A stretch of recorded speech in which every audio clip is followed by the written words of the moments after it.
Bueno, galera, vamos continuar nossa revisão então. A matéria pode ser dividida então em dois tipos de propriedades, as gerais e as específicas, tá? Toda matéria tem massa e tem volume. Isso é uma propriedade geral. E não é específica por quê? Porque não é o valor. O valor eu posso usar, por exemplo, farinha e açúcar, eu posso ter 100 gramas de farinha e 100 gramas de açúcar, tá? Já as específicas são características de cada material, porque vai alternando. Por exemplo, a cor ainda pode ser igual, nesse caso, por exemplo, a farinha e açúcar, mas o sabor não vai ser igual. Então, é específico, característico de cada um. Tá? A densidade, condutividade, ponto de fusão, ponto de ebulição e solubilidade são todos exemplos de propriedades específicas da matéria. Cada material vai ter um valor e esse valor não necessariamente vai ser igual. Tá? Pode ser que um seja igual, mas o outro seja diferente. Então, cada um vai ter uma propriedade diferente então, em relação a isso. Por isso, eu destaco aqui em cinza, eu coloquei, porque essas propriedades específicas são específicas e ainda em relação à física, tá? Muitas pessoas acham que essas propriedades são químicas, ok? Bora. Então, um exemplo aqui então de um exercício que eu pego é o fio de cobre, tá? O fio de cobre é composto por o cobre metálico e além disso uma pequena camada aqui de plástico. Esse plástico é o PVC, tá? Policloreto de vinil. E o metal é o cobre, tá? Se eu fosse classificar ele em orgânico e inorgânico, o cobre seria inorgânico, tá? Formado só pelo Cu, que é o símbolo dele. Já o policloreto de vinil é orgânico, tá?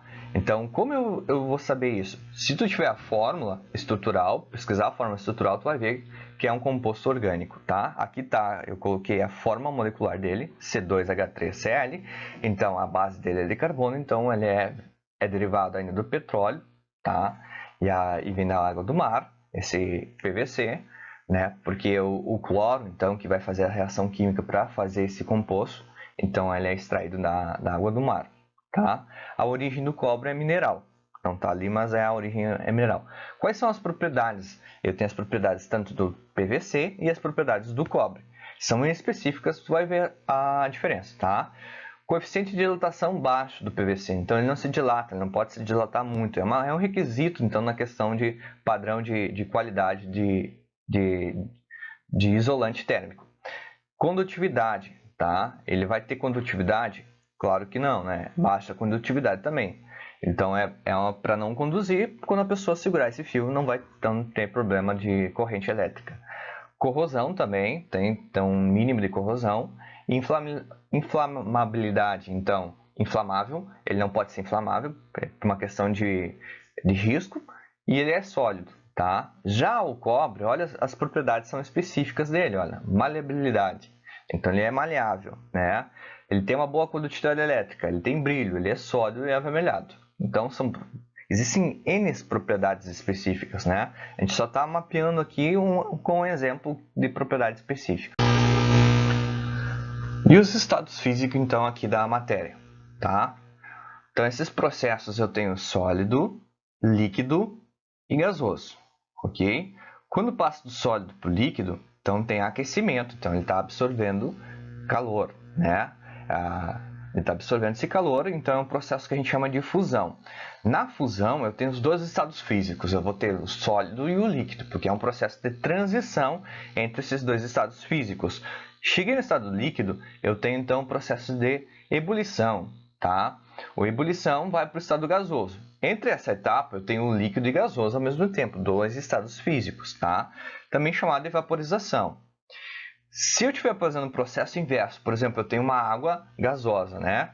E eu quero resfriar ela para ela passar para o estado físico, então isso é um processo de liquefação, tá? Ou condensação também poderia ser chamado. Quando eu passo do estado líquido para o sólido, eu tenho um resfriamento também, é o processo quando eu boto a água nas forminhas de gelo e coloco na geladeira, então, para formar gelo. Então, é solidificação.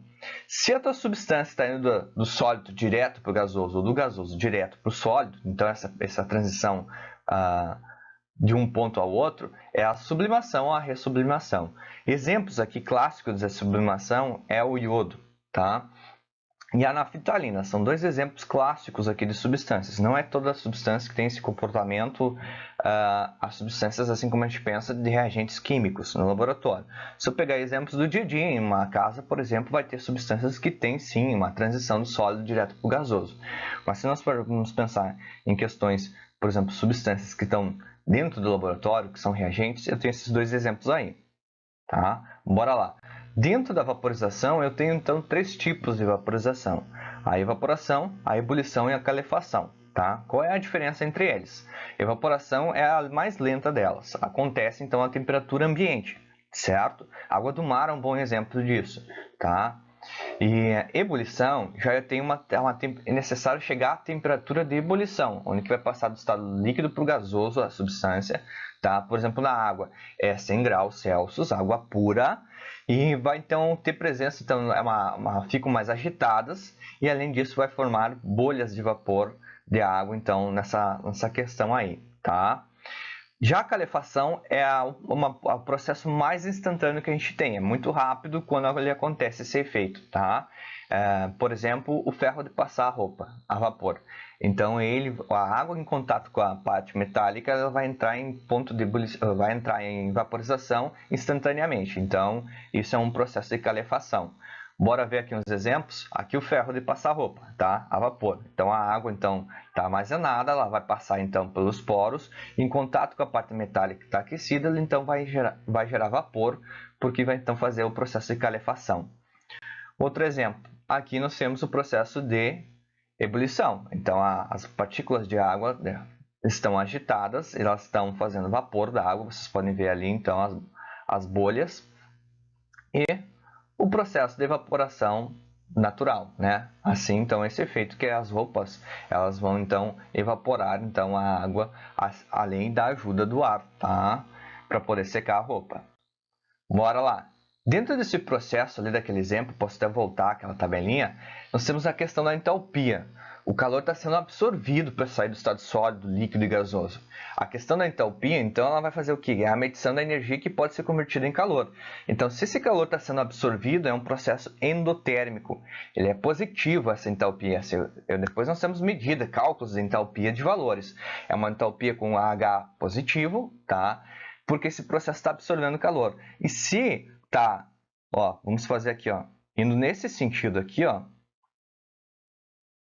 ele está absorvendo calor. Ele está vindo do sólido, ele está indo do líquido e ele está indo para o gasoso. Então, ele está absorvendo calor, ok? E se ele estiver fazendo o processo inverso, aqui em vermelho agora, ele está indo do gasoso para o líquido, do líquido para o sólido.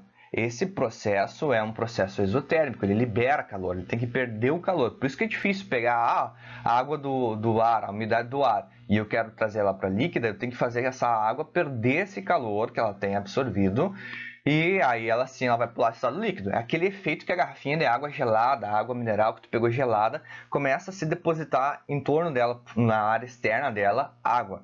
Essa água aqui que está fazendo foi a água da umidade do ar, que ele está diminuindo a temperatura, então ele está fazendo com que a umidade do ar perca o seu calor, essa água, e ela venha para o estado líquido. E aí, líquido para o sólido é o processo que a gente faz quando a gente coloca na geladeira, e o próprio gás da geladeira faz com que remova esse calor dessa água líquida para que tu consiga ir para o estado sólido, tá? Então é um processo exotérmico. E nós temos ainda a questão da entropia, tá? Que é o grau de desordem do sistema. Tem três tipos de desordem, tá? Claro que o mais organizado é o sólido, e na questão de movimento das partículas, existe movimento, mas é um movimento que a gente considera mínimo, uma cinética mínima ali de movimento. No líquido já é maior e no gasoso é muito maior, tá? Então a ordem de desordem, tá? Ela aumenta da esquerda para a direita. Ou seja, o sólido é o mais organizado e o que tem o maior grau de desordem é o gasoso, tá? Então é só a gente ter ideia quando a gente pega uma situação, a gente pegou uma questão.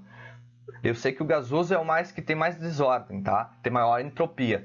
Então, se qualquer comparação que existir na questão, eu sei que ele sempre vai ganhar. Ou, por exemplo, o líquido sempre vai ganhar do sólido na questão de desordem. É só a gente ter esse parâmetro aí na situação.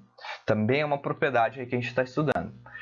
Então, finalizando a nossa conversa, nós temos aqui essa tabela aqui que resume a forma, o volume, a entalpia e a entropia, tá? Nós já conversamos ali nas revisões anteriores que a entalpia, se eu estou indo no sentido sólido para o gasoso, vai ser maior no gasoso, tá? Cuidem isso, a entalpia positiva, endotérmica, nesse sentido endotérmico, a gasosa vai ser maior. Se eu fosse no sentido exotérmico, a sólida vai ser maior, tá? Então tem esse detalhe aqui na tabela. Então a legenda B de baixo, M de médio e A de alta, a maior entalpia nesse sentido aqui, ó, tá? Se eu for analisar a entropia, também a maior desordem também é o estado gasoso, tá? Aqui não vai ter o processo inverso. A entropia então do gasoso para o sólido vai ser invertida? Não, aqui não vou ter esse problema do inverso.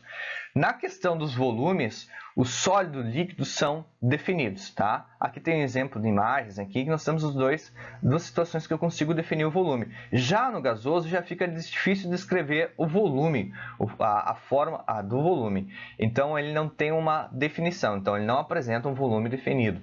Então, nessa situação, vocês podem observar também, gostaria de que vocês observassem, o formato em que se forma a molécula de água sólida, né, que a gente chama de hexano ali, que já não tem, existem ligações entre as moléculas de água e que ela já vai perdendo essa força de atração entre as moléculas de água aqui no estado líquido. Vocês podem observar que já não tem mais tanta proximidade. E no gasoso, aí sim, as moléculas de água, cada uma está separada aqui, então, na fase gasosa, tá?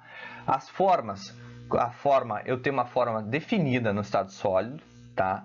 Já é variável a forma que aqui no copo representado já varia aqui no estado líquido, e também o gasoso não apresenta uma forma definida aqui na imagem, então ele não tem definição nessa situação, tá? Galera, espero ter ajudado vocês. Se gostou, dá uma curtida aí, acompanhe os próximos vídeos e os próximos estudos aí, então, sobre propriedades, né? Deu para dar uma revisada em propriedades físicas aí, um pouco da questão do fenômeno químico, um pouco da história da química aí, e assim a gente vai indo, vamos avançando nos estudos. Grande abraço!